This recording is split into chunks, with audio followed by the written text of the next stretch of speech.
এইফালে দেখিছেনে এয়া সন্ধিয়া সাজৰ কাৰণে ৰান্ধি আছোঁ একদম কণী লগা এয়া শিঙৰা মাছ দেখিছে।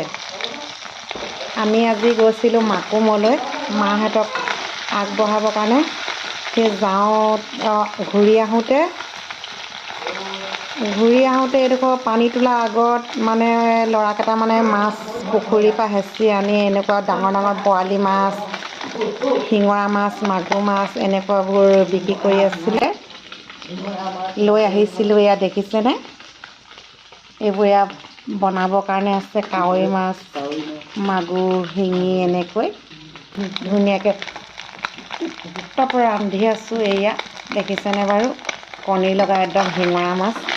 দেখি খাওঁ খাওঁ লাগিছেনে জনাব দেই কমেণ্ট কৰি। এয়া দেখিছেনে, খুব সুন্দৰকৈ এইকেইটা ফ্ৰাই কৰি লৈছোঁ। তাৰপিছত অকণমান জোল বনাম, খাই খুব সুন্দৰ লাগিব। খাই কেনেকুৱা লাগিলে সেইটো জনাম বাৰু আপোনালোকক। ঠিক আছে, খোৱা টাইমত দেখাই